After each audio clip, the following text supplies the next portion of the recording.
மனமார்ந்த வணக்கம். எல்லா புகழும் இறைவனுக்கே, அவரே துணை நமக்கே. ஆண்டோரே, சான்றோரே, சாதிக்க பிறந்தேன் சக நண்பர்களே.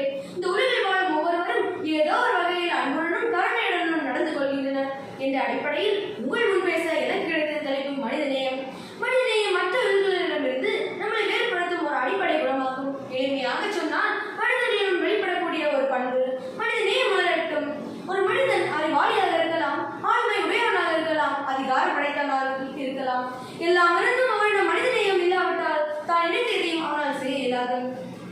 மனிதநேயம் மூலமாக இறைவனையை காண முடியும்.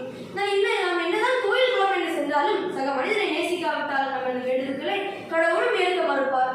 பலாயிரம் ஆண்டுகளாக மனிதநேயம் காத்த மனிதர்கள் வாழ்ந்த பூமி நமது பூமி. உயர்வான உணர்வு, உயர்வான ஒழுக்கம், உன்னதமான பண்பாடு, அழுகுறல் கேட்ட துணித்தரும் மனிதநேயம் என்ற அத்தனை பண்புகளோடு உலகம் இயக்கும் வாழ்க்கை வாழ்ந்து மனிதர்களும் செழிக்க வழிகாட்டியவர்கள் நம்ம முன்னோர்கள். எறும்பு, புழு, பூச்சி, வண்டு, பறவை கூட துன்பப்படக்கூடாது என்ற எண்ணம் மேலோங்கி இருந்தது. கடையில் வள்ளல்கள் மனித நேயத்தின் சிகரங்களாக புகழப்பட்டனர். புல்கால் அடங்கிய காட்டு மயிலுக்கு போரை கொடுத்தான் பேகன். வாடி முள்ளிப்பொடி பட தன் தேரனை ஈந்தால் பாரி. வலிமை மிக்க குதிரைகளை இளவர்களுக்கு கொடுத்தான் காரி. ஒளிமிக்க நீலமணியை இளவர்களுக்கு கொடுத்தான் ஆய். அமிர்தமான நெல்லிக்கனியை தான் உண்ணாமல் தனது குணவன் நீண்ட நாள் வாழ்ந்த சிறப்புறம் என சிந்தித்து ஔவையார் கொடுத்தான் அதியமான்.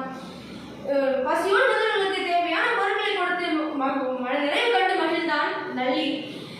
தாழ்வுகளுக்கு வளமான நாடுகளை கொடுத்து மகிழ்ந்தான் ஓரி.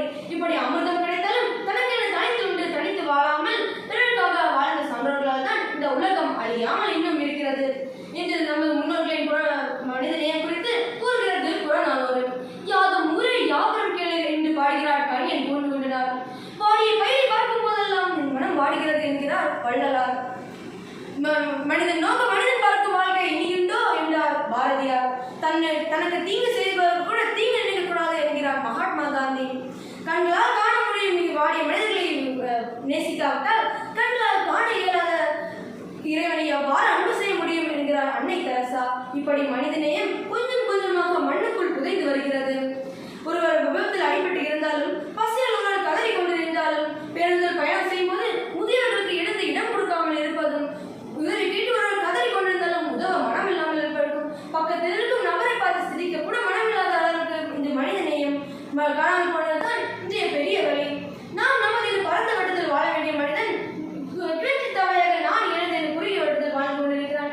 சொந்தம் பந்தம் சுற்றம் மறந்து சுயநல வேலையாக மாறிவிட்டோம். பெற்றோர் பிள்ளைகள் உணவில் விரிசல், ஒன்றுபட்டு கூச்சல் போட்டால் எதையும் சாதித்து விடலாம் என்ற இளைஞர்களின் தவறான சிந்தனை, மக்களை பகடைக்காரிகளாக்கி காரியங்களை சாதிக்கும் நேர்மையற்ற அரசியல், ராமநாடல் என்ன ராவண நாடல் என்ன என்று சிந்திக்கும் மேலும் மனநிலை இருக்கும் மக்கள், காசுக்காக மனசாட்சியை விட்டு வாக்களிக்கும் சிந்தனையற்ற வாக்காளர்கள், எல்லாவற்றிற்கும் லாபம் கேட்கும்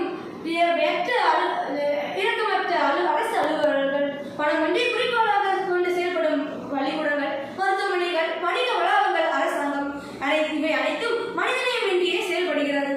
சந்திரனில் முதலில் கால் வைத்த ஆம்ஸ்ட்ராங்கிடம் ஒருவர் கேட்டபோது, பல லட்சம் மைலுக்கு அப்பாற்பட்ட சந்திர மண்டலத்தில் கால் வைத்த மனிதர்களால் பக்கத்து வீட்டில் இருக்கும் நபரின் மனதில் இடம் பிடிக்க இயலவில்லையே, அந்த அளவுக்கு மனிதநேயம் குறைந்து போனது என்றார். மனித குலத்தின் மகத்துவம் மனிதராக இருப்பதில் இல்லை, பிறர் மீது மனித நேயத்தோடு இருப்பதில், அன்பும் மகிழ்ச்சியும் கொள்வதில் தான் இருக்கிறது. எனவே நாம் மனிதநேய சிந்தனைகளோடு வாழ முன்வருவோம். காலம் பிறக்கும் முன் பிறந்த அன்னை தமிழுக்கும் பேச்சு இன்னும் வீழ்ச்சிக்கு இல்லை, அந்த பேச்சை என் உயிர் மூச்சு. பேச்சு பழக்கிய மாணவருக்கும் பேச்சு